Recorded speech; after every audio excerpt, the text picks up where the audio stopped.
السلام عليكم ورحمة الله. ازيكم عاملين ايه؟ يا رب تكونوا بخير. عايزين تعملوا حتة لحمة مشوية وفي نفس الوقت بعيد عن الدخان والتعب والفرن والحاجات دي كلها. ان شاء الله هنعملها وهنعملها بطريقة بسيطة جدا جدا، وفي نفس الوقت النتيجة بتاعتها هتبهرك. بس لو اول مرة تشوفيني ما تنسنيش في اللايك والاشتراك وتفعيل الجرس. نبتدي ونقول بسم الله. طيب انا دلوقتي هعمل ايه؟ انا معايا اللحمه بتاعتي هبدا ان انا اتبلها. انا دي مكعبات، مقطعه اللحمه مكعبات. لما تيجي تشتريها من الجزار قولوا له عايزه لحمه للشوي، فهو هيديكي نوع اللحمه بتتشوى كويس، او تجيبي اللحمه الفليتو برده بتستوي كويس وتبقى كويسه. طيب عايزه ايه تاني؟ انا معايا ميه بصل ومعايا ميه. بتجيبي الطماطم وبتعصريها عادي خالص في الخلاط وبعد كده بتصفيها. والبصل برضو بتبشريه كويس او بتضربيه في الكبه لو عندك كبه، وبتحطي عليها ملح وبتصفيه.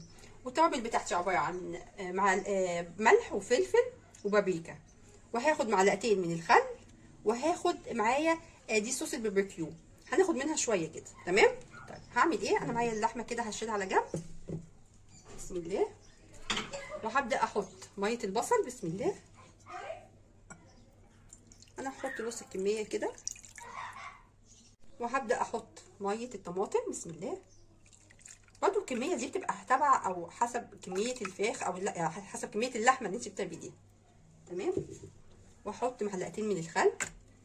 الخل ده برضو بيساعد على التسويه كده. حلو. تمام. ونحط بقى الملح بتاعي بقى ملحيه كويس. بسم الله كده. نحط فلفل اسمر،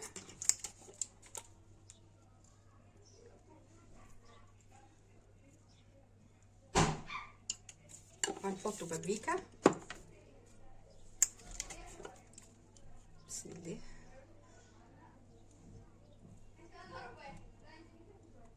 حلو. ومعايا صوص الباربيكيو بيديها طعم حلو وبتديها طعم الشوي الحلو قوي. بسم الله.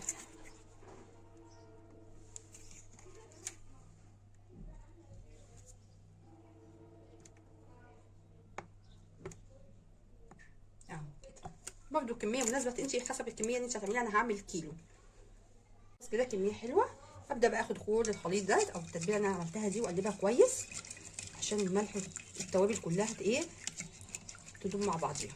اهو كده. تتبيله بقى رهيبه فعلا، وممكن تستعمليها لاي مشويات انت هتستعمليها، بتبقى حلوه قوي. عايزه بقى تشويها في اي حاجه هتمشي معاكي كويس. بس هجيب بقى اللحمه. بسم الله. ابدا انزل باللحمه بتاعتي كده. بسم الله.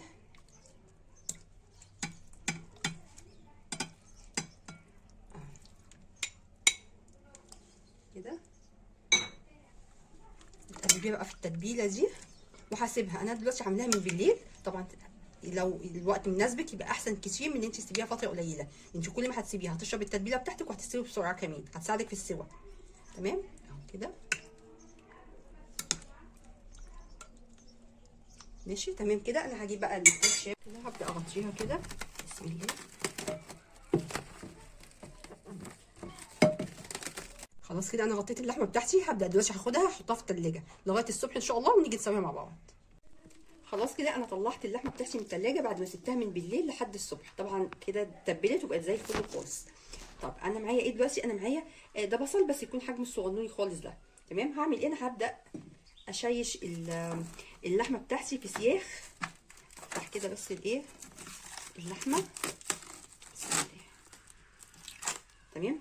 السياخ طبعا بتاعتك قبل ما تستخدميها، لو هتستخدميها في اي لحوم اي لحمه اي حاجه لازم تنقعيها وفتره كويسه مش اقل من ساعتين 3. تمام. هبدا بقى اجيب السيخ بتاعي كده. بسم الله. احط الاول البصله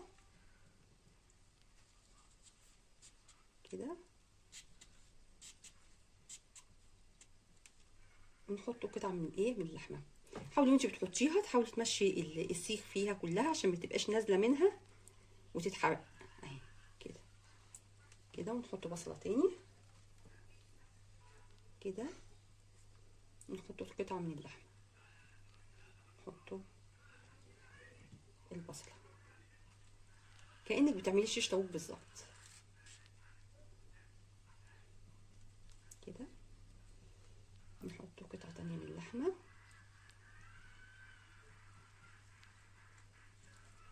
بس كده نحطها بقى في اي صينيه كده لحد ما نكمل بقيه ايه الكميه. هنعمل واحده تانية اهي. نحط بصلايه، نحط قطعه لحمه، ما تحطش البصلايه. لو ما عندكيش بصل صغير مش مشكله، جيبي البصل الكبير بس قطعيه قطع كده مربعات وحطيها، مش مشكله يعني هتقوم بنفس الغرض. كده ونحط بصله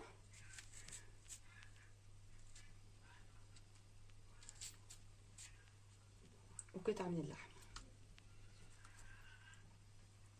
بس اهي كده.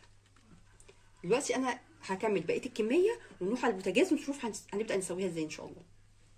دلوقتي انا حطيت معلقه زبده هنا على، انا معايا جريل، طبعا انت ما عندكيش جريل ممكن تستعمليها في صينيه او في طاسه في اي حاجه، مش مشكله، مش هتبقى فيها اي مشكله خالص.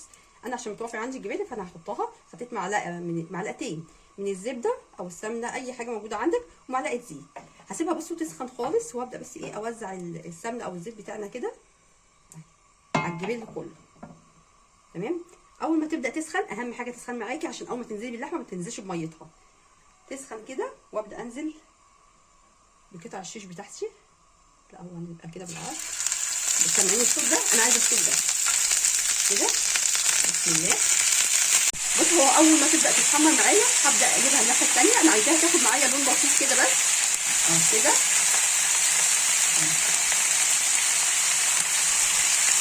كده. اول ما تبدا بقى تاخد معايا لون كده ثم وهي شغاله تتحمر هبدا احط لها من الصوص اللي احنا كنا عاملينه او التتبيله اللي احنا كنا عاملينها كده، عشان انا عايزاها تاخد التتبيله وتشربها اكتر، تبقى طعمها حلو من التتبيله. ما تقلقيش، اول بدات تاخد لون ادهنيها كده. نبدا نقلب كده. بصوا حلو اللون، الترميله دي تبقى حلوه جدا كده.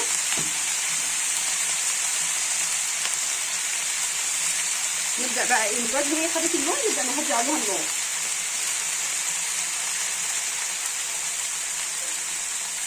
انا بدات اوطي عليها النار عشان انا مش عايزاها تتحرق مني وهي تبقى يعني لسه ما خدتش سوا خالص، انا عايزاها تخش في السوا بس كده اهو. كل شويه هقعد اقلبها. هعمل ايه؟ انا هبدا اغطيها كده. طبعا برضه لو انت ما عندكيش الغطا بتاعها مفيش مشكله خالص، باي غطا، ورق فويل بقى، بغطا حله، باي حاجه ونقفلها. تمام. طب انت لو حسيتي ان هي بدات تشرب الميه بتاعتها ولسه نيه مفيش اي مشكله خالص، هنزودها شويه ميه بس ما تزوديش ميه كتير، لا هو ربع كوبايه كده حاجه صغيره خالص، لان هي بتنزل. بصوا يعني انا مجرد ما افتحها هتحسي بصوا بدا البخار بتاعها ايه، بدا بصوا البخار كده، البخار بدا ينزل منها. البخار اللي بينزل ده الميه دي كلها هتسوي لي اللحمه بتاعتي. تمام. فاهم حاجه التغطيه ديت هي اللي هتسوي لي اللحمه، وزي ما قلت لك شربت الميه ولسه نيه بق ميه صغير وعملت.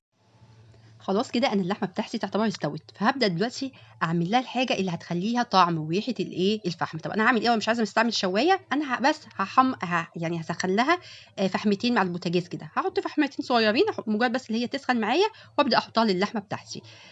الفحم ده هيديها الريحه ويديها الطعم من غير بقى ما تعملي دخانه وتعملي ليله كبيره قوي.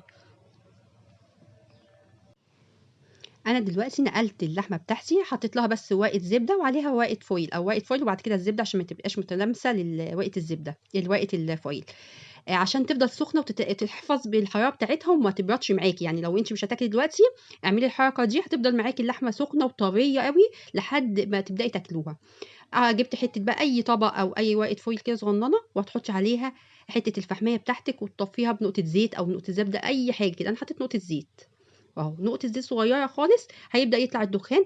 اهم حاجه بقى اول ما يطلع الدخان كده تغطيها بورقه الزبده بتاعت او ورقه الفويل بتاعك كويس جدا، كلفتيها كويس، هتبقى ريحتها فحم وفي نفس الوقت هتحتفظ بحرارتها. بعد كده بقى تسيبيها طبعا شويه حلوين، وبعد كده بقى تبداي ان انت تحطيها في طبق التقديم بتاعك بالشكل اللي يعجبك. بص بقى شكلها ما شاء الله قد ايه هي، بص بتبقى طريه وجوسي قوي قوي قوي من جوه بسبب التغطيه اللي احنا غطيناها لها بورقه الزبده والفويل اللي حاطينهم فوق بعض.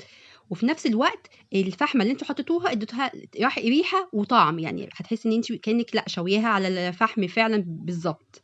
وطبعا البصله بتاعتها برضو بتبقى جميله كده، تاكليها معاها فظيعه بجد. لو عندك اي بقى عزومه عايزه تعمليها اعمليها، هتعمليها في العيد كل سنه وانت طيبه، هتحطيها برضو تغيير وحاجه حلوه، وفي نفس الوقت لو عندك اولاد هيحبوها، وتغيير يعني عن المسلوق والمحمر. بكده خلاص انا خلصت الفيديو بقى بتاع النهارده، يا رب يعجبكم، ولو عجبكم ما تنسوش في اللايك والاشتراك وتفعيل الجرس. والسلام عليكم ورحمة الله وبركاته.